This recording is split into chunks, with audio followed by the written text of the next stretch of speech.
বাংলাদেশের বাইরে পৃথিবীর বিভিন্ন প্রান্তে যেখান থেকে চ্যানেলে দেখছেন আপনাদের সকলকে সাদর আমন্ত্রণ তৃতীয় মাত্রা দেখবার জন্য। সাম্প্রতিক নানা বিষয় নিয়ে আলোচনার জন্য আমার সঙ্গে স্টুডিওতে রয়েছেন আমার বায় বসা আছেন প্রাক্তন কূটনীতিক এবং সর্বশেষ তিনি রাশিয়াতে বাংলাদেশের রাষ্ট্রদূত হিসেবে দায়িত্ব পালন করেছেন। এর বাইরেও অন্যান্য দেশে রাষ্ট্রদূতের দায়িত্ব পালন করেছেন অ্যাম্বাসেডর কামরুল হাসান, এবং আমার ডানে রয়েছেন centre for governance studies CGS নির্বাহী পরিচালক এবং ইস্ট ওয়েস্ট ইউনিভার্সিটির অর্থনীতির শিক্ষক পারভেজ করিম আব্বাসী। স্বাগত আপনাদের দুজনকে তৃতীয় মাত্রায়। আমি অ্যাম্বাসেডর কামরুল হাসান আপনার কাছ থেকে একটু প্রথমে টার্কিশ ফরেন মিনিস্টার মিস্টার হাকান ফিদানের যে বাংলাদেশ সফর, এই সফরকে ঘিরে নানা রকমের আলোচনা আছে এবং আমি তো আপনার প্রতিক্রিয়া শুনতে চাই বা আপনি কি দেখছেন? টার্কি বাংলাদেশে গত কয়েক বছরে বেশ গুরুত্বপূর্ণ হয়ে উঠেছে, সেই বিবেচনা থেকে আলোচনা হতে পারে। টার্কির সাথে আসলে বাংলাদেশের সম্পর্ক প্রেসিডেন্ট জিয়াউর রহমান সাহেবের আমল থেকে খুব, এটা একটা আমি বলবো যে খুব শক্তিশালী একটা রূপ নেয়। এটা এরশাদ সাহেবের আমল পর্যন্ত এটা কন্টিনিউ করে। একটা সময় গেছে যে প্রতি বছর টার্কির প্রেসিডেন্ট বাংলাদেশে আসতেন, বাংলাদেশের প্রেসিডেন্ট টার্কিতে যেতেন। কিন্তু পরবর্তীতে এটা কি আমরা সংসদীয় পদ্ধতি সরকারি ফিরে যাওয়ার কারণে কি না টার্কি থেকে কিন্তু বাংলাদেশে হাই লেভেলের কোনো ভিজিট হচ্ছিল না। সর্বশেষ আমি খুব উঁচু পর্যায়ের প্রতিনিধিত্ব দেখলাম, সেটা হলো যখন রোহিঙ্গা ইনফিলট্রেশন শুরু হলো। আমি একই রাতে, আমি পররাষ্ট্র মন্ত্রণালয় তখন সচিব দ্বিপাক্ষিক, এক রাতে আমি টার্কির ফরেন মিনিস্টারকে রিসিভ করলাম, প্রেসিডেন্টের ওয়াইফকে রিসিভ করলাম, প্রেসিডেন্টের ছেলেকে রিসিভ করলাম। সো বলা যায় যে ওই রোহিঙ্গা সমস্যাটার সাথে সাথেই বাংলাদেশে টার্কি খুব একটা অ্যাক্টিভ রোল প্লে করার চেষ্টা করছিল। তো প্রাথমিকভাবে যেটা একটা জিনিস তো তারা খুব চেষ্টা করছিল যে গ্লোবাল যে বিশেষ করে অস্ত্রের যে বাণিজ্য, সেই বাণিজ্যে turkey is a new player. এবং টার্কির একটা সুবিধা যেটা হলো যে যেহেতু টার্কি ন্যাটোর মেম্বার, কাজেই টার্কি যে মিডিয়াম রেঞ্জের যে সমস্ত মিলিটারি ইকুইপমেন্ট তৈরি করে, যেমন আপনার ড্রোন, তারপরে এয়ার টু সারফেস মিসাইল, তারপরে রকেট লঞ্চার, তারপরে ব্যালিস্টিক না ঠিক শর্ট রেঞ্জের যে সমস্ত মিসাইল, এগুলি ন্যাটো স্ট্যান্ডার্ডের। এবং চাইনিজ আর্মসের চেয়ে একটু little bit more expensive, but western যে কোনো দেশের মিলিটারি হার্ডওয়্যারের চেয়ে অনেক অনেক চিপার। সো টার্কির তাদের অস্ত্র বাজারজাত করার একটা লক্ষ্য সবসময় ছিল। আর আরেকটা হলো যে আপনার সবাই বোধহয় যেটা আমরা পর্যবেক্ষণ করেছি দীর্ঘদিন থেকে, সেটা হলো যে সৌদি আরব একসময় ইসলামিক ওয়ার্ল্ডে যে রোলটা প্লে করত, অনেকটা অভিভাবকের রোল। সৌদি আরবের আজ থেকে বলা যায় যে 20-25 বছর থেকে ধরে সৌদি আরব আস্তে আস্তে কিন্তু সেই রোল থেকে সরে যাচ্ছে, এবং টার্কি চাচ্ছে সেই গ্যাপটাকে ফিল আপ করার জন্য। সৌদি আরব কি নিজের স্বেচ্ছায় এই দায়িত্ব নিতে চাইছে না, নাকি সেটা তো না চাওয়ার কোনো কারণ নাই? সৌদি আরবের আমি যেটা হয় কি, সৌদি আরবের যে লিডারশিপ যেটা আর কি, কোনো একটা কারণে আমি আমাদের দেশে যেমন একটা সময়ে এরশাদের আমলের কথাই যদি বলি, সৌদি অ্যাম্বাসেডর কি সে কি রাষ্ট্রদূত নাকি এরশাদের সমকক্ষ, এটা আমরা বুঝতে পারতাম না। His position was that much dominant. তো সেই অবস্থান কিন্তু সৌদি আরব রাখতে পারছে না, অথবা তার ইন্টারনাল কোনো প্রবলেম হতে পারে, রাজ পরিবারের মধ্যে সমস্যা আছে, তার হয়তো they are focusing more on their country, more on their economy, more on their structural adjustment with the western countries, particularly with the USA, হয়তো এগুলি কারণ হতে পারে। কিন্তু এইটার জন্য যে ভ্যাকুয়ামটা ক্রিয়েট হলো, সেই ভ্যাকুয়ামটা টার্কি দ্রুত কাভার আপ করার চেষ্টা করছে। তো যে কারণে তাদের যেমন তারা রাজনৈতিক দলগুলি বিভিন্ন দেশে, তারা আফ্রিকান দেশগুলিতে যেমন তারা পলিটিক্যালি ইন করে গেছে। হ্যাঁ, আমাদের মতো অনেকে তো বলছে যে বাংলাদেশেও তারা গত 2-4 বিশেষ করে অভ্যুত্থানের পর থেকে তো ভেরি মাচ পলিটিক্যালি ইনভলভ, এবং হ্যাঁ, এটা তো দৃশ্যমান, এটা দৃশ্যমান। নতুন রাজনৈতিক দল, বিরোধী দল, সবার সঙ্গেই তারা খুব ক্লোজলি এবং কেউ কেউ তো বলছেন যে এই সফরেও যদিও প্রধানমন্ত্রী ফরেন মিনিস্টার তাদের সঙ্গে মিটিং করেছেন, কিন্তু রাজনৈতিক দলগুলোর সঙ্গে মেলামেশায় অনেক বেশি। টার্কি অনেক দিন থেকে চেষ্টা করছিল এবং আপনার একটা সময়ে ধরেন আপনি রোহিঙ্গার যে ঘটনা, মানে ওই যে ইনফ্লাক্সের পরে তাদের কিন্তু সব অ্যাক্টিভিটিস কিন্তু আসলে ঠিক রোহিঙ্গাদেরকে হেল্প মতো ছিল না, তার মধ্যেও কিন্তু কিছু কিছু পলিটিক্যাল অ্যাঙ্গেল ছিল। তো সেই সময়ে ওইটাকে কিন্তু ম্যানেজ করা একটা সরকারের জন্য খুব কঠিন হয়ে যাচ্ছিল। But they also did some good works, একটা ভালো হসপিটাল তৈরি করেছে, তারপরে they are also giving different kind of assistances. আমি আসছি আবার আপনার কাছে, মিস্টার পারভেজ করিম আব্বাসী। এটার উপরে জি, আমি একমত অ্যাম্বাসেডর কামরুল স্যারের সাথে, কিন্তু তুরস্কের সাথে আমাদের যে এখনকার যে আমি বলবো যে দহরম মরম, এটা আমি বলবো যে শুধু আমাদের বাংলাদেশের স্বাধীনতার পরের অধ্যায় থেকে না, এটা প্রায় 100-150 বছর ধরে কিন্তু একটা ঐতিহাসিক এখানে পট আছে। আপনি শুনলে আশ্চর্য হবেন, এখন তো তুরস্ক অনেক ভালো ভালো কথা বলে যে বিশ্বের মুসলমানদের জন্য তাদের অনেক চিন্তা ভাবনা আছে, বা ওরা মুসলমানদের চ্যাম্পিয়ন হতে চায়, এক অর্থে এইভাবে ওরা পজিশন করছে। কিন্তু 1857 থেকে 1858 ইন্ডিয়া যে প্রথম স্বাধীনতা যুদ্ধ বলা হয়, ইন্ডিয়ার সিপাহী বিদ্রোহ যেটাকে বলি, সে সময় অবশ্যই এখানে ইন্ডিয়ার এখানে যে স্বাধীনতাকামী মানুষ অবিভক্ত ভারতের, তারা কিন্তু ব্রিটিশদের বিরুদ্ধে লড়ছিল স্বাধীনতার জন্য। তখন অটোমানদের যে রাজা ছিলেন বা সুলতান ছিলেন, তাকে খলিফা হিসেবে ধরা হতো, আব্দুল ওয়াজিদ দ্য ফার্স্ট। তো উনি একটা ফতোয়া ঘোষণা করেছিলেন, কারণ ব্রিটিশরা ওনাকে ক্রাইমিয়ান ওয়ারে রাশিয়ানদের বিরুদ্ধে সাহায্য করছিল। তো তার জন্য উনি ব্রিটিশদের রিকোয়েস্টে বলেছেন ভারতের সকল যারা মুসলমান আছে তারা যদি এখানে ভালো মুসলমানের পরিচয় দিতে চায়, তো খালিফার প্রতি আনুগত্য যদি দেখাতে হয়, তাহলে ব্রিটিশদের বিরুদ্ধে বিদ্রোহ না করবে। তো আপনি বুঝতেই পারছেন যে তুরস্কের কিন্তু স্ট্র্যাটেজি, অটোমান এম্পায়ার বলুন বা রিপাবলিকান টার্কি বলুন, ওদের কিন্তু স্ট্র্যাটেজি কিন্তু এখানে হচ্ছে তাদের জাতীয় স্বার্থের জন্য মুসলিমদের ফিলিংসে ইউজ করা। আমি কনটেক্সট হিসাবে দিলাম। এবং এমনকি আমাদের অবিভক্ত ভারতে খেলাফত আন্দোলন যখন শুরু হলো মৌলানা মোহাম্মদ আলী, মৌলানা শওকত আলী নিয়ে, তখনও কিন্তু এখানে আমাদের এই বাংলার মানুষরাই কিন্তু সবচেয়ে বেশি কিন্তু আমি বলবো যে এখানে উজ্জীবিত হয়েছিল।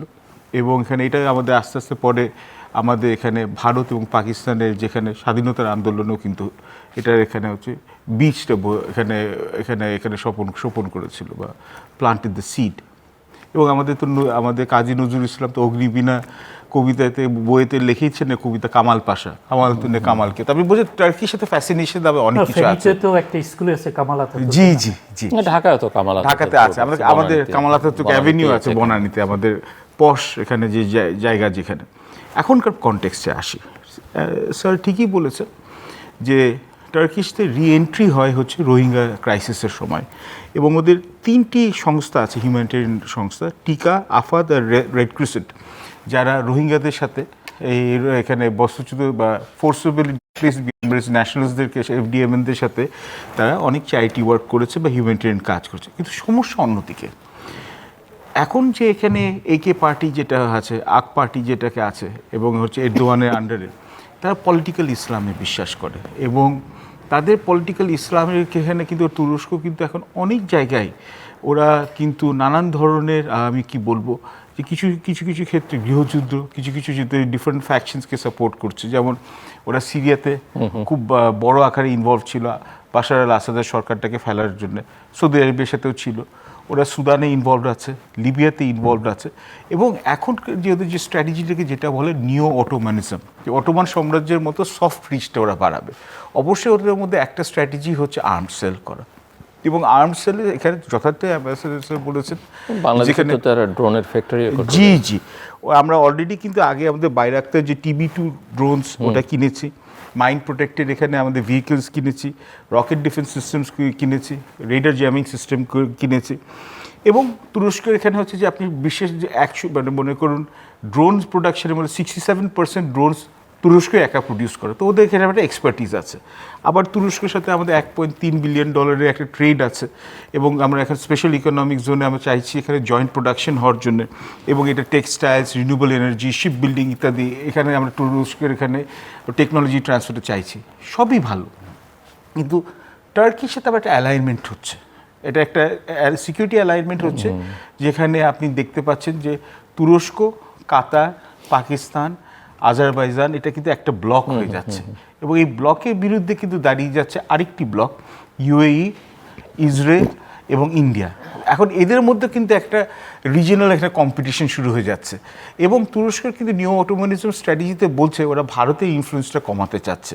ওরা এই জন্যে ওরা সাউথ ইস্ট এশিয়াতে যাচ্ছে, ইন্দোনেশিয়াতে যাচ্ছে, ওরা সাহেল বা সাব সাহেল এখানে আফ্রিকান কান্ট্রিজ যাচ্ছে। এবং একটা সমস্যা যেটা তুরস্কের সাথে এখন হচ্ছে, যে ওরা মুসলিম ব্রাদারহুডের বা ওই রিলেটেড যে এখানে পলিটিক্যাল অ্যাক্টিভিটিস আছে ওইটার প্রতি একটা ওদের সমর্থন বা সফট কর্নার মতো তুরস্কের যে বর্তমান যে এরদোয়ানের সরকার তাদের প্রতি এক্সটেন্ড করছে। তো আমাদেরকে অবশ্যই সহযোগিতার হাত আমাদের যখন বাড়িয়েছে আমরা নিশ্চয়ই করব, কিন্তু we should be bit careful. কেননা এগেন এই ডিফারেন্ট অ্যালাইনমেন্টসের মধ্যে আবার প্রত্যেকটা দেশে কিন্তু তার নিজের ভেস্টেড ইন্টারেস্টটা কিনছে। তো আমরা এবং আমাদের যখন বর্তমান যে সরকার আছে তাদেরও এখানে একটা জিনিস মাথায় রাখতে হবে, যে আমাদের অন্যান্য দেশের প্রক্সি ওয়ার বা কনফ্লিক্টে না জড়ায়, এবং আমাদের দেশ যাতে একটা লিবারেল, ইনক্লুসিভ এবং টলারেন্ট একটা দেশ হয়, এটার প্রতি যাতে আমাদের এই কালচারের প্রতি যাতে কোনো হুমকি না আসে, এটার দিকে একটা সতর্ক একটা দৃষ্টি দিতে হবে। এই যে সতর্ক বার্তা উচ্চারণ করলেন পারভেজ, আপনার কাছে কি মনে হয়? অবশ্যই মানে তুরস্কের সাথে যে আপনি যদি নর্মাল বাইলেটারাল রিলেশনের কথা যদি বলেন তাহলে ঠিক আছে।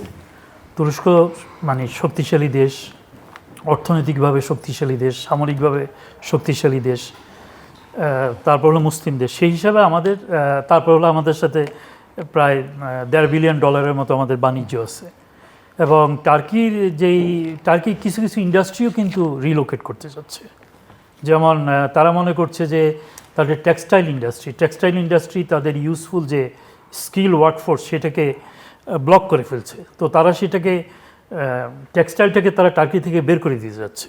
বের করে তারা মোর ভ্যালু অ্যাড হয়, মানে আপনার টেকনোলজি ইন্টেন্সিভ এই সমস্ত ইন্ডাস্ট্রিতে তারা বেশি ফোকাস করতে যাচ্ছে। কাজে দেখা যাবে যে টার্কির অনেক ইন্ডাস্ট্রিও কিন্তু বাংলাদেশে রিলোকেটেড হতে পারে। অলরেডি আমরা বোধহয় টার্কিকে স্পেশাল ইকোনমিক জোনে প্রস্তাব দিয়েছি। It's a good proposal, no doubt about it. তারপর অস্ত্রের ক্ষেত্রে আমি মনে করি যে Turkey can be our viable partner, very good partner. হ্যাঁ, কিন্তু আব্বাসি সাহেব যেটা বললেন সেটার সাথে আমি একমত। আমাদেরকে সতর্ক থাকতে হবে যে তাদের মধ্যে যেটা এখন যেমন যে নিউ অটোমানিজম যেটা, হ্যাঁ, সেই আঙ্গিকে তারা যেন কোনো রকমের রাজনৈতিকভাবে তারা বাংলাদেশের আমাদের ডোমেস্টিক পলিটিক্সে যেন কোনোভাবেই সম্পৃক্ত হতে না পারে।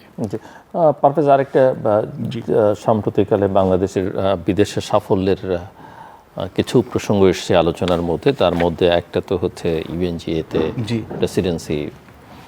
সো বাংলাদেশ 8 ভোটের ব্যবধানে বাংলাদেশের পররাষ্ট্রমন্ত্রী জিতেছেন। সো এই জায়গাটায় এবং এর মধ্যে আইএলওর একটা সম্মেলনের সহসভাপতি হিসেবে নির্বাচিত হওয়া, এলডিসি গ্র্যাজুয়েশনের জন্য 3 বছর আবারও সময় পাওয়ার একটা প্রাথমিক সমর্থন পাওয়া যাচ্ছে সিডিপি থেকে, জাতিসংঘের।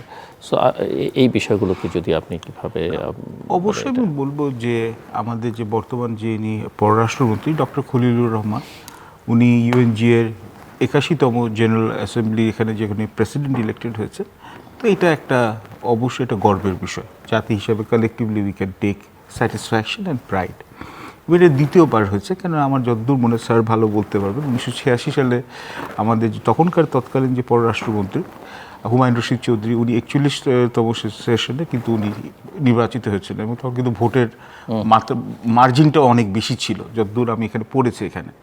এবং এখানে হাড্ডাহাড্ডি লড়াই হয়েছে সাইপ্রাসের পররাষ্ট্রমন্ত্রীর জন্য। এবং যেহেতু এখানে 190টি এখানে দেশের মধ্যে 91 to 90 ভোটস বা 99 to 91 ভোটস, এটা বেশ ক্লোজ। হ্যাঁ, 8 মানে এটা যথেষ্ট ক্লোজ। কিন্তু বলবো যে বাংলাদেশ যেহেতু এটা এশিয়া প্যাসিফিকের এবারে পালা ছিল, এবং এটা হচ্ছে অত্যন্ত গুরুত্বপূর্ণ জেনারেল অ্যাসেম্বলি, এবার জেনারেল অ্যাসেম্বলি, কেন এবার অ্যান্টোনিও গুটেরেস যিনি আছেন ওনার মেয়াদ শেষ হচ্ছে। তো পরের যে সেক্রেটারি জেনারেল হবেন, নির্বাচিত হবেন, এটার ব্যাপারে এখানে হচ্ছে আমাদের অবভিয়াসলি ইউএনজি এর president will play an important role. এবং তার সাথে সাথে আপনি বলছেন যে আইএলওর ভাইস প্রেসিডেন্ট, এবং এই আমাদের সম্মেলনে এখানে যেটা করে হয়েছে, এবং অবশ্যই আমাদের যেটাকে বলা হয় যে আমাদের এলডিসি গ্র্যাজুয়েশনের জন্য ডেফারমেন্টের আমরা একটা ফেভারেবল একটা হ্যাঁ সিডিপির কাছ থেকে আমরা একটা ফেভারেবল একটা প্রপোজাল, ওরা আবার রিকমেন্ডেশন দিয়েছে। এই সবগুলোই ভালো, কিন্তু এর সাথে সাথে আমাদের আরও কিছু কিছু লজিস্টিক্যাল ইস্যুস রেজ করছে এর মধ্যে। এবং আপনি যাওয়ার আগে অবজেক্টিভ তো হতে হবে। আমি বলবো যে ডক্টর খলিলুর রহমানের এই বিগত 2 বছরের উনার যে আমি বলবো রি-ইমার্জেন্স, কেন তো সবসময় ছিলেন, উনার কলিগদের কাছে শুনি যে he was very bright, among academically bright, competent, এবং কিন্তু এই 2 বছরে দেখো যে এটা মিরাকুলাস একটা রিভাইভাল, কেন উনি রিটায়ারমেন্টে ছিলেন, বাংলাদেশে ফেরত আসলেন যে জুলাই আগস্ট, এখানে আপনার গণবিপ্লব বলেন, মনসুন বিপ্লব, বর্ষা বিপ্লব বলেন, তখন তো প্রথমে হলেন হাই রিপ্রেজেন্টেটিভ, তারপর ন্যাশনাল সিকিউরিটি অ্যাডভাইজার, তারপর ফরেন অ্যাডভাইজার, এবং তারপর যখন ফরেন অ্যাডভাইজার হন, মানে ফরেন মিনিস্টার হয়ে গেলেন, আর তারপর ওখান থেকে উনি চলে গেলেন হচ্ছে এখানে, ফরেন অ্যাডভাইজার হন, কিন্তু ওনার যথেষ্ট পররাষ্ট্র মন্ত্রণালয়ের প্রভাব ছিল, ফ্রয়েডিয়ান স্লিপ বলে। ইভেন অনেকে বলেন যে মার্কিন যুক্তরাষ্ট্রের সঙ্গে যে ট্রেড ডিল হলো, সেখানেও কমার্স মিনিস্টারের চেয়ে ওনার উল্টো উনি একটা বড় ভূমিকা পালন করেছেন, যে শোনা যায়। এবং তারপর এই নতুন যে এখানে নির্বাচিত সরকার আসলো, তখনও সে সময় অনেককে সারপ্রাইজ করে উনি ইভেন প্রফেসর ইউনূসের সঙ্গে আজকের প্রধানমন্ত্রী মানে বিএনপির তৎকালীন ভারপ্রাপ্ত চেয়ারম্যানের যে মিটিং, সেই মিটিং উনি লন্ডনে ছিলেন, এবং ওখানে অনেকে ধারণা করা হয় যে এখানে এটা অনেক ভালো একটা রোল প্লে করেছিলেন, যে এখানে স্মুথ নেগোসিয়েশনের জন্য। আমি বললাম যে ব্যাকগ্রাউন্ড এখন হচ্ছে পররাষ্ট্রমন্ত্রী, কিন্তু এখন আমাদের কিছু প্রশ্ন থাকে, যেমন আমরা পেপারে দেখছি একটা আপনার প্রশ্নের মধ্যে ইঙ্গিতটা ছিল যে এখন 1 বছর যখন ইউএনজি এর এখানে উনি এই প্রেসিডেন্ট সভাপতি হিসাবে উনি দায়িত্ব পালন করবেন, তখন এই পজিশনটা কি হবে। এটা হচ্ছে যদি বা ওনার বক্তব্য উঠে আসে, উনি বলেছেন হুমায়ুন রশিদ চৌধুরী স্যারের সময় 40 বছর আগে প্রেসিডেন্ট আছে যে একসাথে দুটো কাজ করা, কিন্তু আমার ক্ষুদ্র মাথায় যেটা আসে 1986 সালে বিশ্ব যেরকম এখানে একটা ভূ রাজনৈতিক অবস্থায় ছিল, তার চেয়ে অনেক বেশি কমপ্লিকেটেড এবং রিস্ক প্রোন এখনকার অবস্থা। ইউএনজি এর প্রেসিডেন্ট এখন একটা full time hands on job হবে, এবং আমাদের ফরেন মিনিস্টারেরও কিন্তু ফুল অন এখানে হ্যান্ডস অন জব আছে। দেখুন একসাথে 5-6টা, এক হচ্ছে সেই রোহিঙ্গা বিষয়ে এখনও কিন্তু আমরা সুন্দর একটা সমাধান পাইনি, যেটার জন্য কিন্তু উনি হাই রিপ্রেজেন্টেটিভ হয়েছিলেন। ইউএস আমাদের যে এখানে আমরা ইউএসের সাথে আমরা যে একটা আর্ট বলে যে আমরা একটা চুক্তি সম্পাদন করলাম, অ্যাগ্রিমেন্ট অন রেসিপ্রোকাল ট্রেড, ওখানেও তো আমরা দেখছি যে এখন হচ্ছে যে আমাদের গোদের উপর বিস্ফোরা, যে অনেক কিছু ছাড় দিয়ে একটা পাওয়ার এসিমেট্রি আছে, তো ক্ষমতাশীল দেশের সাথে তো অবভিয়াসলি আপনার সমান হবে না। উইন উইন সিনারি হলেও আপনার অ্যাডভান্টেজটা কম যাবে উইকার কান্ট্রির কাছে, সবাই বুঝলাম। এখন আমাদের এখানে ইউএসটিআর এখানে আপনার সেকশন 301 এর আন্ডারে আমাদের এখানে হচ্ছে 10% আমাদের ট্যারিফ চলে আসছে, বা প্রপোজ ট্যারিফ আসছে ফোর্স লেবারের জন্য। তারপরে যুক্তরাষ্ট্রের সাথে কিন্তু রিলেশনশিপটা পুরোপুরি স্মুথ হয় নাই। আচ্ছা, তারপর আমাদের যে ভারতের সাথে আমাদের তিস্তা চুক্তি, যেটা এখানে তিস্তা চুক্তি আমরা চাইছি, বা গঙ্গা চুক্তি যে পুনর্নবায়ন করবো এখানে শেষ নবায়ন করার জন্য, বা ভারতের সাথে হঠাৎ করে যে পুশব্যাকের এখানে যে আমাদের খেলাটা এখন উত্তরোত্তর বৃদ্ধি হচ্ছে, এর মধ্যে মমতা ব্যানার্জি একটা বোমশেল এখানে থ্রো করেছেন। তো আমাদের কিন্তু হ্যান্ডস আর ফুল। তো আমাদের কিন্তু এখানে আমাদের 24/7 কিন্তু একজন ফরেন মিনিস্টার আমার মনে হয় যে লাগবে, এবং ফরেন মিনিস্ট্রিতে কিন্তু এখন আমাদের এবং প্রত্যেকটি মন্ত্রণালয়ে কিন্তু এরকম। এবং এটা আমি কিন্তু বলবো যে সরকারের যদি অবজেক্টিভলি আপনি অ্যানালাইজ করেন, বা এটা কিন্তু একটা সমালোচনা হবে যে হায়ারার্কি এবং ডিভিশন অফ রেসপন্সিবিলিটিস এখনও কিন্তু 4 মাস হয়ে গেল, সরকার কিন্তু তাদের প্রত্যেকটি মন্ত্রণালয়ে আমার মনে হয় স্ট্যাবলিশ করতে পারেন। অনেকের কথা এখানে আসে, পররাষ্ট্র মন্ত্রণালয়ে দেখুন আমাদের মন্ত্রী আছেন, প্রতিমন্ত্রী আছেন, উপদেষ্টা আছেন, তো সিঙ্ক্রোনাইজেশন এবং কোঅর্ডিনেশনেরও একটা বিষয় আছে, এবং তার মধ্যে আবার যখন দেখবেন যে too many cooks spoil the broth, এর মধ্যে আবার আমলারা আছেন, তো ওখানে ওরা হচ্ছে they are playing both sides. তো কিন্তু এতে যেটা হচ্ছে যে আমাদের ফরেন পলিসি প্যারালাইসিস হয়ে যাচ্ছে। কিন্তু যেমন প্রধানমন্ত্রীর প্রথম সফরটি কি হবে, এটা নিয়ে দরকারের চেয়ে অনেক বেশি ধোঁয়াশা হয়ে গেছিলো এবং অনেক কিছু স্পেকুলেশন হয়েছিল। এবং এই যে আমাদের যে চায়না যে আমাদের ডেভেলপমেন্ট পার্টনার হিসেবে বলছি, তার জন্যে কি আমাদের 10% এখানে শুল্ক কি আমাদের ঘাড়ের উপর এসে পড়লো নাকি না, এটাও তো আমাদের মাথায় দেখতে হবে। বা আমরা যখন এখানে আমরা এই আমাদের যখন আমরা অনেক কিছু জিনিস আমরা বা তুরস্কের সাথে যে আমরা সখ্যতা করছি, এটার জন্য আমাদের কতটুকু আমাদের ব্লো ব্যাক আসবে, এগুলো কিন্তু আমাদের ফ্যাক্টর। দেখুন এখন ফরেন পলিসি অনেক সফিস্টিকেটেড হয়ে গেছে। এখন এর মধ্যে জিও পলিটিক্স আছে, জিও ইকোনমিক্স আছে, ইকোনমিক ডিপ্লোমেসি আসে। তো আমরা এখন সবার সাথে এনগেজ করবো, ভালো কথা, কিন্তু প্রত্যেকটা এখানে কস্ট বেনিফিট অ্যানালাইসিসে ওয়ে করতে হবে। তো এত কিছু বলার কেন কারণটা আছে। ফাইনাল ডিসিশন অবশ্যই সরকারের, ফাইনাল ডিসিশন অবশ্যই প্রধানমন্ত্রী। কিন্তু আমার মনে হয় যে এখন শুধু পররাষ্ট্রমন্ত্রী না, প্রত্যেকটি মন্ত্রণালয়ের যারা এখানে দায়িত্বে আছেন, তাদের কিন্তু এখন কাজ বুঝে নেওয়া এবং কাজটা সুষ্ঠুভাবে সম্পাদন করার সময় চলে আসছে, ডেলিভারি সময় চলে আসছে। কামরুল হাসান একজন প্রফেশনাল ডিপ্লোম্যাট হিসেবে আপনার কাছ থেকে শুনতে একাডেমিক সেশনটা আমরা প্রথম ব্যাপার হলো হুমায়ুন রশিদ চৌধুরীর ইলেকশনের কথা বললেন। তো হুমায়ুন রশিদ চৌধুরী কিন্তু জাপানকে হারিয়েছিল, এবং সেই নির্বাচনের একটা খুব ইন্টারেস্টিং দিক হলো যে আসিয়ান যে দেশগুলি আর কি, তারা অনমাস ইয়েকে ভোট দেয়, হুমায়ুন রশিদ চৌধুরীকে ভোট দেয়। এবং হুমায়ুন রশিদ চৌধুরী সেই সময়ে জাপানের বিরুদ্ধে জয়টা কিন্তু একটা বিশাল সংবাদ ছিল। হ্যাঁ, Japan was a powerful country economically, তারপরে আমেরিকান ব্লকের দেশ, তাকে হারানো। তো সেই তুলনায় এইবারের নির্বাচনে যেটা আমরা যখন অফিসিয়ালি মাত্র 30টা দেশে কিন্তু রিটার্ন কনফার্মেশন, আমি যতদূর শুনেছি, হ্যাঁ, আমরা শেষ মুহূর্ত পর্যন্ত নিশ্চিত ছিলাম না যে weather we are going to win the election.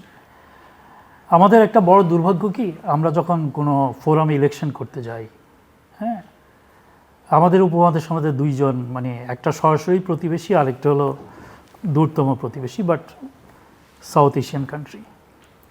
OIC ফোরামে গেলে ওই দেশটা একটা দেশ বিরোধিতা করে, বাংলাদেশ যেন জিততে না পারে। আর ইন্টারন্যাশনাল ফোরামে আমরা যখন কোনো পজিশনে ইলেকশন করতে যাই, তখন আরেকটা দেশ বিরোধিতা করে, ইভেন তাদের লাইক মাইন্ডেড পার্টি বাংলাদেশের ক্ষমতায় থাকলেও। যে কারণে আমাদের অনেক যোগ্যতম প্রার্থী হেরে গেছে বিভিন্ন সময়। তো সেদিক দিয়ে আমি বলবো যে আমাদের যে পররাষ্ট্রমন্ত্রী ডক্টর খলিলুর রহমান, উনি খুব ভালোভাবে ইলেকশনটা ম্যানেজ করেছেন। হ্যাঁ, খুব স্বল্প সময়ে আসলে, খুব স্বল্প সময়।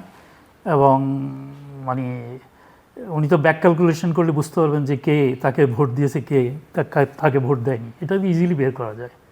তো আমি বলবো যে এটা একটা বড় রকমের মানে ব্যক্তিগত সফলতা। এবং আমাদের যে টিমটা, আমাদের মানে আমরা অনেক সময় আমাদের দূতাবাসগুলিকে গুরুত্ব দেয় না। যেই 30টা রিটার্ন দিয়েছে এরা বোধহয় যে রেসিপ্রোকাল এক ধরনের অ্যারেঞ্জমেন্ট আছে, যে কোনো জায়গায় ফোরামে আমরা সাধারণত ওইটাই হয়, বলা হয় যে আমরা ইকাওতে তোমাদেরকে ভোট দিব, তোমরা এখানে আমাদেরকে ভোট দাও।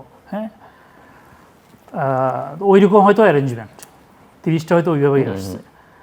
আর সাধারণত এই ধরনের নির্বাচনে আমি আমার নিজেরও যে সরাসরি যে অভিজ্ঞতা, সেটা হলো যে কেউ সরাসরি প্রতিশ্রুতি দিতে চায় না, আনলেস যদি আপনার কোনো একটা ব্লক যদি আপনাকে এন্ডোর্স করে। যেমন আপনার অর্গানাইজেশন অফ আফ্রিকান ইউনিটি, তারা সিদ্ধান্ত নিল যে এই বছর ইউএনের সেক্রেটারি জেনারেল তারা থেকে যায়, আফ্রিকা থেকে যায়।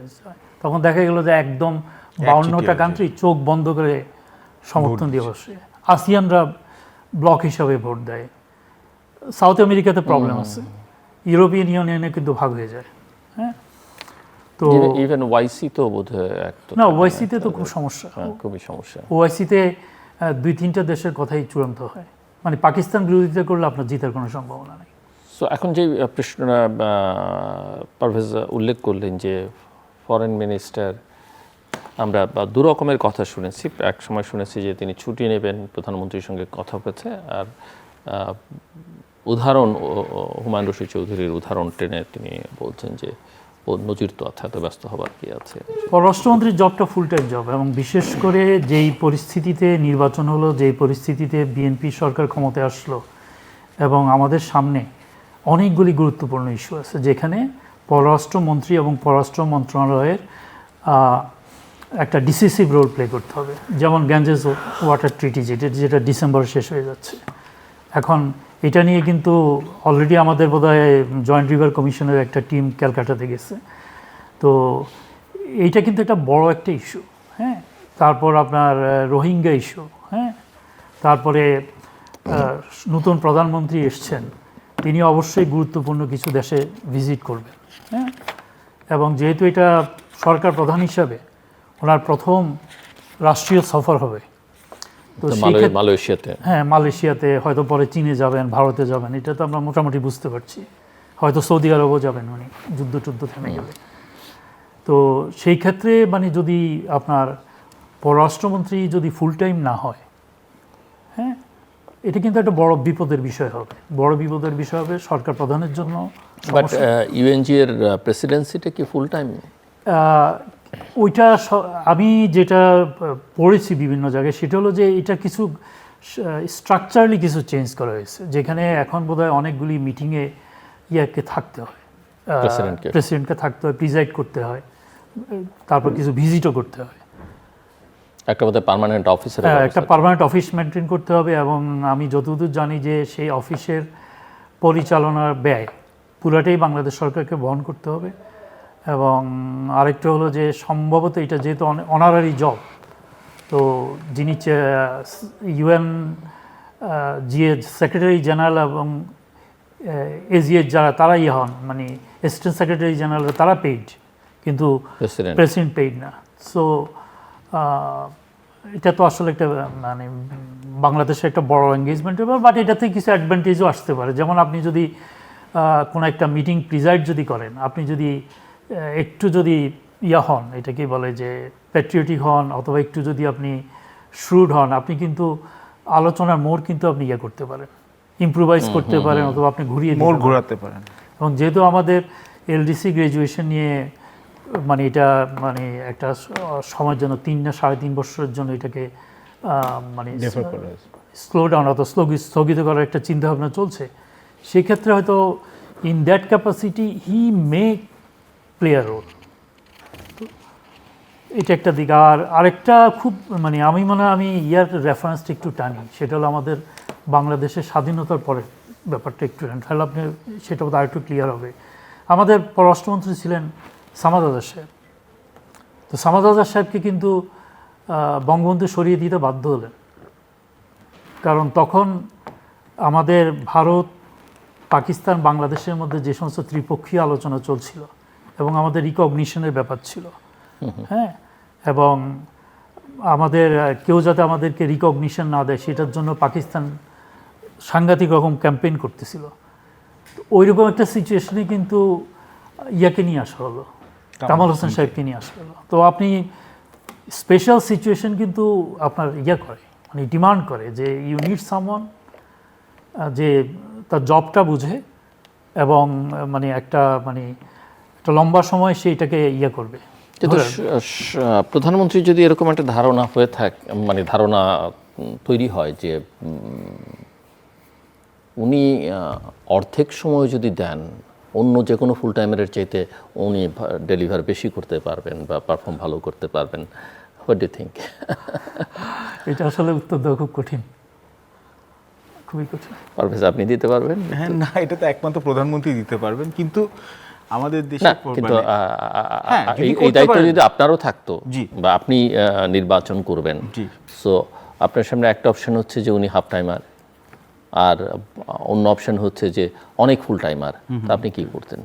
কিন্তু পারফরমেন্স উনি যা করছেন, একটা তো জিনিস সত্যি কথা, ফুল টাইমার আমি পররাষ্ট্রমন্ত্রী হলে কিন্তু আমি ইলেকশন করতাম না। আচ্ছা, কারণ আমি জানি যে মানে এই সরকারকে এই সরকার যে নতুন সরকার আসছে তাকে মানে ফরেন পলিসি ফর্মুলেশনের ক্ষেত্রে আমাকে একটা বড় রকমের রোল প্লে করতে হবে। সো দুই জায়গাতে তো আমি করতে পারবো না, সময় দিতে পারবো না। এখন একটা তো জিনিস অনস্বীকার্য, দ্যাট আমাদের বর্তমান পররাষ্ট্রমন্ত্রী ইজ কেপেবল। এটা আমরা অনেকগুলো ডেভেলপমেন্ট পার্টনার্স বা আমাদের বিদেশি বন্ধুদের কাছ থেকে শুনি, এবং নিশ্চয়ই প্রধানমন্ত্রীর আস্থা আছে, না তো ওনাকে পররাষ্ট্রমন্ত্রী হিসেবে নিতেন না।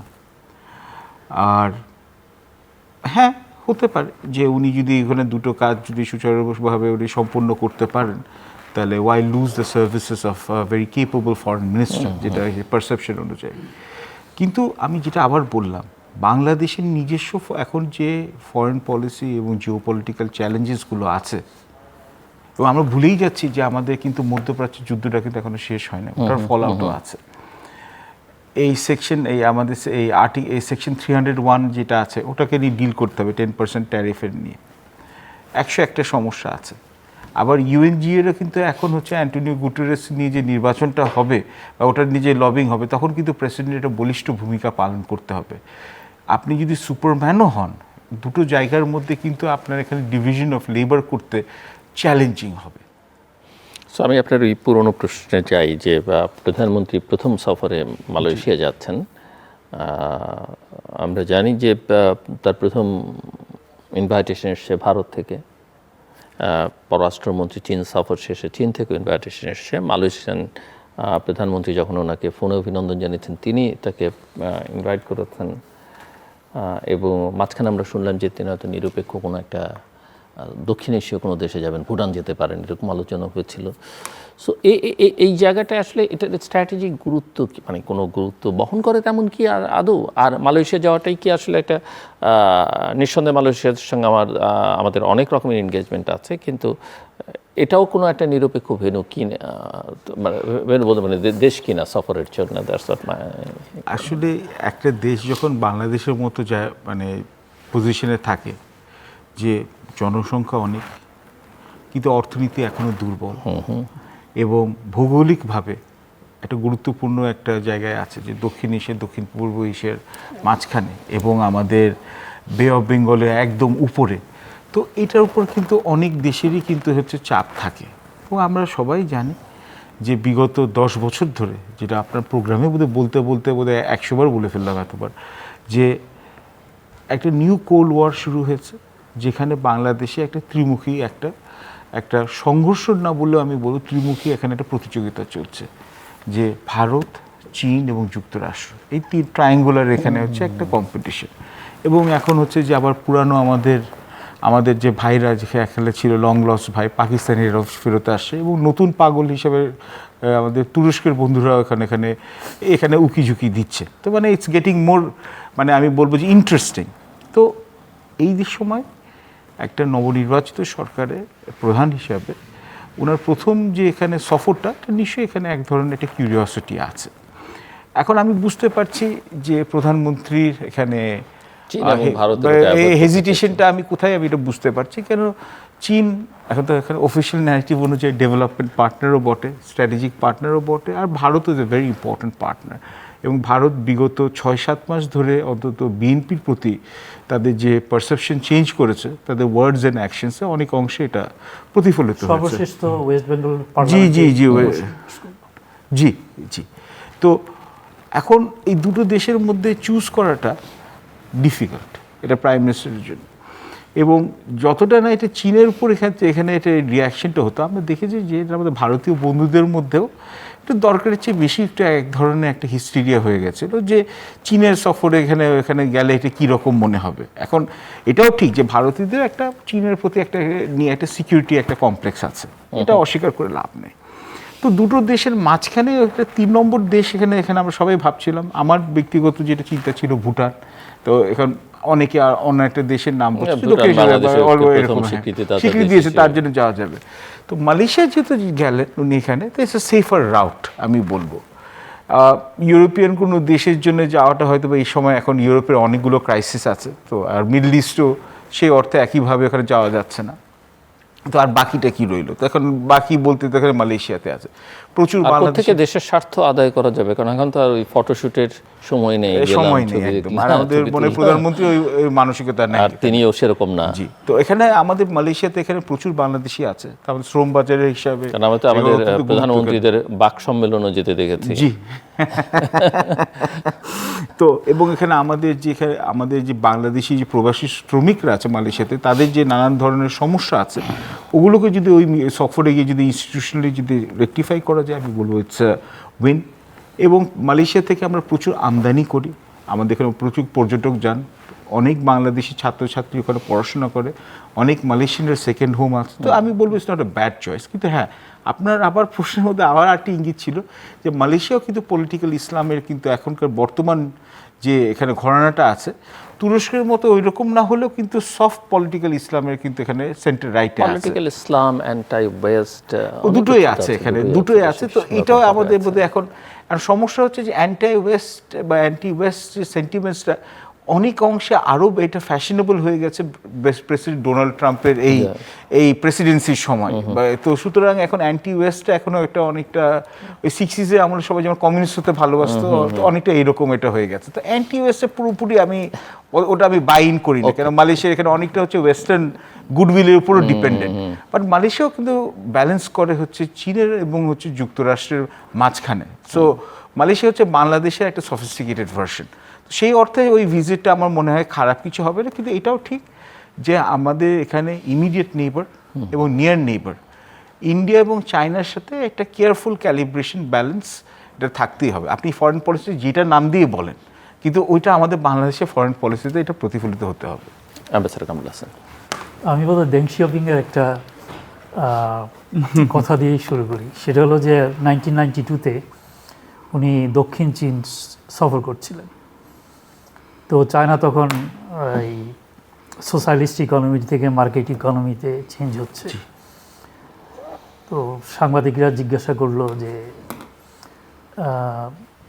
চায়না কখন নিজেকে অ্যাসার্ট করতে যাবে। তো উনি বললেন যে আমাদের কাজ করতে হবে নীরবে, হ্যাঁ, সমস্ত এফোর্ট দিতে হবে দেশের অর্থনৈতিক উন্নয়নের জন্য। অর্থনৈতিক উন্নয়ন যদি হয় সেটা স্বাভাবিকভাবে আমাদের সামরিক শক্তিকে বৃদ্ধি করবে এবং একটা পর্যায়ে আমাদের জানান দিতে হবে না, সারা দুনিয়া জানবে যে চীন একটা শক্তিশালী দেশ। তো আমার মনে হয় যে এই সরকারের উচিত হবে সেটা হলো যে খুব কোনো দেশের সাথেই অতিরিক্ত মাখামাখির দরকার নেই, একটা নিরাপদ দূরত্ব রেখেই মানে ফোকাস করা অর্থনৈতিক উন্নয়নের জন্য। এবং সেই অর্থনৈতিক ওই আমাদের সংবিধানের যে ফরেন পলিসি আছে সেটাতে স্টিক করতে চাইছেন? ওইটা তো কোনো ফরেন পলিসি না, ওটা একটা ম্যাক্সিম, ওটা হচ্ছে ওটা আপনার যার সাথে আপনার সম্পর্ক রাখলে আপনার ন্যাশনাল ইন্টারেস্ট ম্যাক্সিমাইজ হবে, আপনি তার সাথেই সম্পর্ক রাখবেন। হ্যাঁ, তো আমি সিঙ্গাপুরের উদাহরণটাই জানি।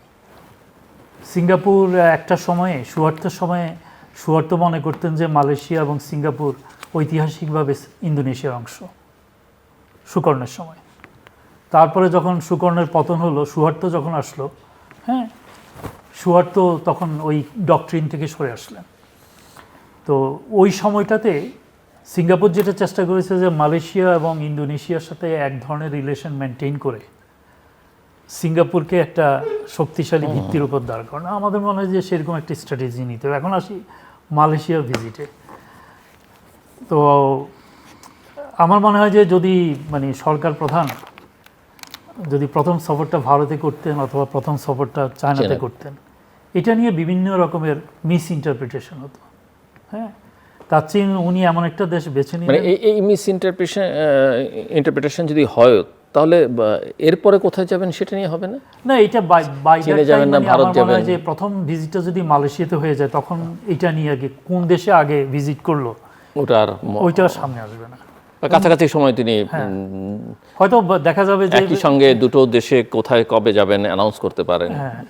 তো মালয়েশিয়া আমাদের জন্য অনেক ক্ষেত্রে গুরুত্বপূর্ণ। আমাদের প্রায় মানে 5 লাখের মতো লোক সেখানে কাজ করছে, আমাদের 11,000 স্টুডেন্ট সেখানে পড়াশোনা করছে।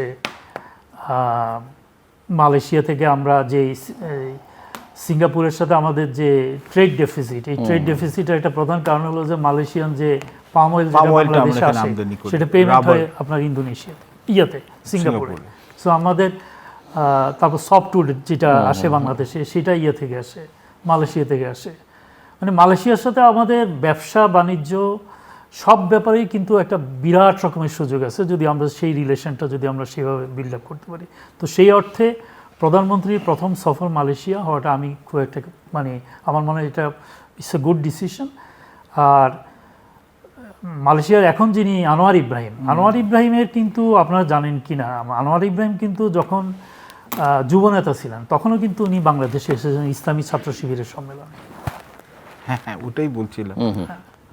তো বাংলাদেশকে উনি খুব ভালোভাবে চিনেন।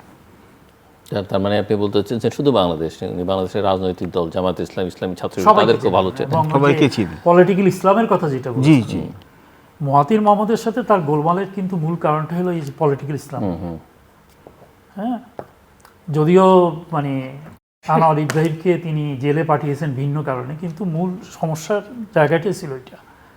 তো এবং তিনি মানে ইউনূস যখন আসলো, he made E stop over. তারপর আমাদের নতুন প্রধানমন্ত্রী যখন ক্ষমতায় আসলেন তাকে উনি সরাসরি ফোন করলেন। তার মানে আনোয়ার ইব্রাহিমের বাংলাদেশের ব্যাপারে একটা আগ্রহ আছে, এবং সেই আগ্রহটাকে যদি আমরা পজিটিভলি আমাদের দেশের ইন্টারেস্টে যদি আমরা লাগাতে পারি। এখানে আরেকটা প্রসঙ্গ আনতে চাই, মানে খুবই হয়তো সাধারণ প্রশ্ন, কিন্তু যেহেতু চীনের প্রসঙ্গে আমরা আলোচনা করছি, আমরা লক্ষ্য করছি যে গত কয়েক বছর ধরে দিন যত গড়াচ্ছে চীনে বাংলাদেশে বিভিন্ন সরকারের প্রতিনিধি দল, বিভিন্ন রাজনৈতিক দলের প্রতিনিধি দল, সাংবাদিকরা, ব্যবসায়ীরা, মানে বলা যেতে পারে আপনার প্রতি সপ্তাহে সরকারি দল, বিরোধী দল, ছাত্র নেতৃবৃন্দ ভিজিট করতে যাচ্ছে। একই দলের হয়তো নিয়মিত বিরতিতে বড় বড় টিম যাচ্ছে। এমনকি সর্বশেষ আমরা দেখলাম যে প্রধানমন্ত্রীর অফিসের 15 জন প্রশিক্ষণ গ্রহণের জন্য চীনে গেলেন। মানে এটাকে আসলে আপনারা কীভাবে দেখেন? আমি জাস্ট আপনার এই প্রশ্ন উত্তর দেওয়ার জন্য আপনি যদি অনুমতি দেন, আপনি যখন বলছেন প্রথম সফর, তো আমি এটার সাথে একটা প্যারালাল ডেভেলপমেন্টও বলি। এটা আমরা জানি, আপনি জানেন, মিয়ানমার বা বার্মা, যেটাকে আমাদের পশ্চিমা বন্ধুরা বলতে ভালোবাসে, ওদের যে নবনির্বাচিত যে প্রেসিডেন্ট যে আছে মিন অং হ্লাইং, যে এখানে যিনি ক্ষমতা থেকে মানে নিজে ক্ষমতা দখল করে এখানে আবার টাটমান্ডার এখানে লিগেলাইজ করলেন আবার প্রেসিডেন্ট হয়ে, ওনার প্রথম সফর কিন্তু আবার ভারতে। Very interesting. যদিও বা ওনার কিন্তু চাইনিজ ব্যাকিং আছে, $27 বিলিয়ন বিনিয়োগ আছে এখানে, এবং 597টি প্রজেক্ট চাইনিজরা করছে, কিন্তু উনার প্রথম সফর কিন্তু চীনে না। চীন কিন্তু আশা করছিল যে সফরটা ওখানে প্রথম হবে, উনি কিন্তু সফরটা ডাইভার্ট করার জন্য ভারতে গেছেন। তো ভারতে বোধহয় আমাদের নিয়ে এখানে আপাতত ওদের দুঃখটা একটু কমে যাবে। তো এটা, এবং এটা কিন্তু একটা প্যারালাল ডেভেলপমেন্ট। আমরা বুঝতে পারছি যে এটাও একটা আমরা বুঝতে পারছি যে এখন ভারত তার কালাদান মাল্টিমোডাল কানেক্টিভিটি প্রজেক্ট, এটার উপর আবার এটা রিভাইভ করতে চাইবে, এবং রাখাইন স্ট্রিটে এখানে ওদের এন্ট্রিটা আবার ওরা আনতে চাইবে এখানে। আর সবচেয়ে ইম্পর্টেন্ট হচ্ছে যে তাদের মণিপুরে এখন এখানে একটা বিশৃঙ্খলা চলছে, এক ধরনের একটা লো কি ইনসার্জেন্সি চলছে মিজো এবং মেটে গ্রুপদের মধ্যে, এবং ওরা এটা যাতে স্পিল ওভার না করতে চায়, তো ওরা আবার হচ্ছে যে মিয়ানমারের সাথে আবার এনগেজ করছে।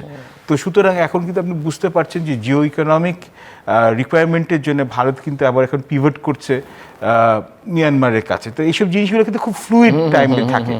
তো বাংলাদেশ এটাও মাথায় রাখা উচিত। এখন আপনার প্রশ্নের উত্তরে আমি এখন এখানে যাচ্ছি। এখানে চীনের ফুটপ্রিন্টটা কেন বাড়বে না, এটাই তো আশ্চর্যের বিষয়। কিন্তু চীনের যেটা বলা হয় যে চেকবুক ডিপ্লোমেসি, চীনের চেকবুকটা খুবই বড়, এবং এটাও ঠিক যে চীন হচ্ছে দ্বিতীয় বৃহত্তম অর্থনীতি হয়ে গেছে। হ্যাঁ, চীন দ্বিতীয় বৃহত্তম অর্থনীতি হয়ে গেছে।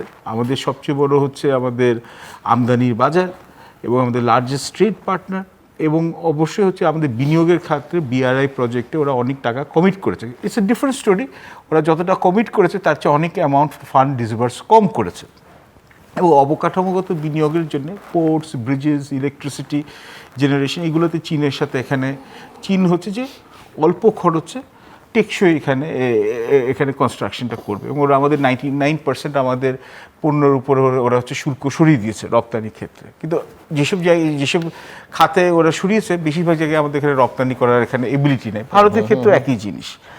এখন আমাদের এবং সবচেয়ে আপনি যে কথাটা বলছেন, চীনের মোজেজা আছে কেন, মানি টক্স কেন। আপনি দেখুন, আমার এখনও মনে আছে, এটা বোধহয় কি 2019 নির্বাচন, এখানে শেখ হাসিনার নির্বাচনের পরে আমরা দেখি 18 যে ভারতীয় হাই কমিশনার এবং হচ্ছে যে চীনের এখানে অ্যাম্বাসেডার ঢাকায় যে ছিলেন, দুজনেই তৎকালীন হচ্ছে যে প্রধানমন্ত্রী শেখ হাসিনাকে অভিনন্দন জানানোর জন্য কিন্তু একটা কম্পিটিশন হয়েছিল। চীন থেকে বোধহয় সোনার একটা নৌকা এখানে আচ্ছা। তো এখন ওইটা যদি হয়, তাহলে আপনি যদি বলেন যে শেখ হাসিনা গণতান্ত্রিক শাসন আমল, বিশেষত 2018 পর থেকে, যেটা বলো যখন এখানে 14 পর থেকে 14তে তো বিএনপি বয়কট করেছে, আপনি যদি ধরতে পারেন, এখানে তর্কের খাতিরেও বলেন, 2018 থেকে এটাতে আপনি আওয়ামী লীগের দলকানা সমর্থক এটা জাস্টিফাই করতে পারবে না। তা আপনি ধরেন তো এখানে 2014 থেকেই ধরলেন, 18 থেকে ধরলেন, সেই আমল থেকে দেখুন যখন আমরা বিআরআইতে ঢুকলাম, তারপর আমাদের তখন হচ্ছে চীনের তখন হচ্ছে এখানকার ফুটপ্রিন্টে এক্সপ্যান্ড করা শুরু করলো, ওদের যে সিল্ক রুট স্কলারশিপ বলে এখানে একাডেমিয়ার সাথে এনগেজমেন্ট করা শুরু করলো, ব্যবসায়ীদের সাথে শুরু করলো, সিভিল সোসাইটির সাথে শুরু করলো। কোনোটাই খারাপ কিছু, এটা চীন কিন্তু এইরকম স্ট্র্যাটেজি সব জায়গায় এটা ডুপ্লিকেট করে। কিন্তু দক্ষিণ এশিয়াতে চীনের কিন্তু এখানে আলাদা রকমের একটা ইম্পর্টেন্স আছে। কেন আবার বলছি, বাংলাদেশের ভূ রাজনৈতিক অবস্থা, কেন ইন্ডিয়ার যে নর্থ ইস্টার্ন ইন্ডিয়ান স্টেটস আছে এবং শিলিগুড়ি করিডোর আছে, ওটার সাথে বাংলাদেশ একটা অত্যন্ত ইম্পর্টেন্ট রোল প্লে করবে। এবং তাদের যে মালাক্কা যে স্ট্রেটের যেখানে ট্র্যাপটা আছে, ওখান থেকে বের হওয়ার জন্য ওরা ইনভেস্ট করেছে হচ্ছে চিয়াকপুতে, বিশাল বড় একটা পোর্ট, এবং ওখান থেকে ওরা গ্যাস এবং আপনার তেলের এখানে হচ্ছে পাইপলাইন ওরা নিয়ে গেছে ইউনান পর্যন্ত। তো ওটার সাথে বাংলাদেশকে ওরা তার মানে স্ট্র্যাটেজিক্যালি ওরা ইনভেস্টেড। কেন বাংলাদেশে যদি ভারত বা যুক্তরাষ্ট্রে ফুটপ্রিন্ট পারে, তাহলে চীনের জন্য কিন্তু এটা স্বার্থ পরিপন্থী হতে পারে। এটা হচ্ছে চীনের একটা সিম্পল চিন্তা। এবং 18 কোটির এখানে জনসংখ্যার একটা বাজার, এটাও চীন কিন্তু চিন্তা করছে, এইগুলো সবই ঠিক করছে। কিন্তু দেখুন জুলাই আগস্ট 2024, জুলাই আগস্টে এখানে 2024 যে এখন পতন হলো, মানুষের কিন্তু রাগ হয়েছে যে যারা এই তথাকথিত ফ্যাসিস্ট সরকার, মানে ফ্যাসিস্ট সরকারই শেষের দিকে, ফ্যাসিস্ট সরকারকে যারা বিদেশি ক্ষমতা যারা এখানে সমর্থন করেছিল, ভারতের উপর মানুষ যথেষ্ট কারণে ক্ষিপ্ত হয়েছিল। চীনের উপর কিন্তু একটা টু শব্দ কিন্তু আপনার আওয়াজ বাইর হয়নি। জামাতে ইসলামীরও না, আমরা যারা বলি, বা এনসিপি, যে তখন এনসিপি হয় নাই, তরুণ যে এখানে ছাত্র সমন্বয়ের একজনও কিন্তু হয় নাই। এবং চীনের বেজিংয়ের ভিজিটের মজাটা কি, যেই যাই চীনের ভক্ত হয়ে আসে। নিশ্চয়ই চীনে অনেকগুলো ভালো কোয়ালিটিস আছে, আমি প্রথমে বলবো। এবং যেভাবে যুক্তরাষ্ট্রের প্রেসিডেন্ট ট্রাম্পের নেতৃত্বে মাল্টিপোলার এই ওয়ার্ল্ড অর্ডারটাকে বা রুলসের উপরে ট্রেডিং অর্ডারটাকে ধ্বংস করে দেওয়া হচ্ছে, চীনের এখানে একটা পপুলারিটি বাড়ছে। কিন্তু এখানে কিন্তুটা আসে, চীনের আবার প্রজেক্টে আবার এখানে মজাও তো আছে। কেন চীনের প্রজেক্টে কেন এখানে আওয়ামী লীগের আমলে এত মানুষ আনন্দিত হয়েছিল, কেন ওদের প্রজেক্টে এখানে এটা হচ্ছে বা ইন্টারন্যাশনাল রিপোর্টস অনুযায়ী ওখানে ট্রান্সপারেন্সি বা স্বচ্ছতা কম, ওখানে দুর্নীতি করার সুযোগ আছে। এবং দুর্নীতি করার সুযোগটা আছে কিভাবে জানি, কেন শি জিনপিং যখন বিআরআইতে এখানে যখন উনি রিম্যাপিং করছে, বিআরআই 2.0 যখন করলেন, তখন কিন্তু বলছে বিআরআই প্রজেক্টে দুর্নীতি কমাতে হবে। তার মানে it's an admission of fact যে দুর্নীতি আগে হয়েছে। তো আমাদের এইসব জিনিসও মাথায় রাখতে হবে। এবং চীন কিন্তু সবার সাথে কিন্তু এনগেজ করছে। এবং আমি নির্বাচনে আগে দেখলাম যে বিএনপি, জামাত, এনসিপি সবার সাথে ওরা, এবং সিভিল সোসাইটি, মিডিয়া, সবাই কিন্তু এখানে ওরা এনগেজ করছে। এবং আরেকটা জিনিস আমি না বললেই নয়, এইবার জাস্ট আমি বলে এখানে দিয়ে দিচ্ছি, এখানে এই যে আমাদের সেকশন 301 নিয়ে যে 1974 ট্রেড অ্যাক্টে আমাদের যে 10% ট্যারিফটা হলো, কী নিয়ে ট্যারিফটা আছে, যে ফোর্স লেবার, যেখানে আপনাকে আপনার শ্রমটা আপনি অনিচ্ছাকৃত করা হচ্ছে বা জোর করে করানো হচ্ছে, ওই সব দেশ থেকে আমরা এখানে কিছু হয়তো বা ক্রয় করছি আমরা আমাদের ইন্ডাস্ট্রিয়াল র মেটেরিয়াল, এবং ওই সব দেশগুলো থেকে আমরা ওই ইন্ডাস্ট্রিয়াল র মেটেরিয়াল অ্যাসেম্বল করে আমরা আবার রপ্তানি করছি বা ভ্যালু এডিশন করে রপ্তানি করছি। মোদ্দা কথা হচ্ছে যে চীনের সাপ্লাই চেনে থাকলে 10% ট্যারিফ দিতে হবে। এবং আমরা যে আমদানি করি কটন, ওটার 92% আসে হচ্ছে জিনজিয়াং থেকে, যেখানে উইগার মুসলমানদের উপর অনেক জায়গায় এখানে বিশ্বের মিডিয়াতে আছে যে নিপীড়ন করা হয়, এবং ওটার আন্ডারে কিন্তু 10% ট্যারিফটা আসে। কোনটা নিয়ে বলবো? যেটা আমরা আলোচনা করছিলাম, আপনার মতামত, নাহলে তো এক পেশে হয়ে যাবে। চীনে তো আমি পড়াশোনা করেছি, এবং চীনে পড়াশোনা শেষে দূতাবাসেও ছিল প্রায় 3 বছর। তো চায়নার কিন্তু যে মানে সবগুলি রাজনৈতিক দলের সাথে সম্পর্ক রক্ষা করা, এটা কিন্তু চীনের কিন্তু জাস্ট এই সময়ের কোনো অ্যাপ্রোচ না। 91 থেকে 96 পর্যন্ত বিএনপি গভর্নমেন্ট যখন ক্ষমতায় ছিল, তখন কিন্তু তারা লিডার অফ দি অপোজিশনকে কিন্তু রেগুলারলি দাওয়াত করতেন। এবং লিডার অফ দি অপোজিশনের ফার্স্ট ভিজিটের সময় পলিট ব্যুরো স্ট্যান্ডিং কমিটির একজন সদস্য তাকে হোস্ট করে। এটা সাধারণত তারা মানে স্ট্যান্ডিং কমিটি মেম্বার করেন, হয়তো পলিট ব্যুরোকে একজন হোস্ট করে। তো এটা তাদের অনেক পুরনো অ্যাপ্রোচ। আর চায়নার যে সাথে অন্য দেশের যে সম্পর্ক, সেই সম্পর্কটা কিন্তু আসলে ইডিওলজি বেসড না। আমি দূতাবাসে কাজ করার সময় আমি কয়েকটা জায়গায় দেখতাম press, information culture apart from political. তো আমি Xinhua news agency, radio Beijing Bangla department, এই সমস্ত জায়গায় আমি কথা বলেছি। তারপর ইউনিভার্সিটিতে যখন পড়তাম প্রফেসরদের সাথে কথা বলেছি।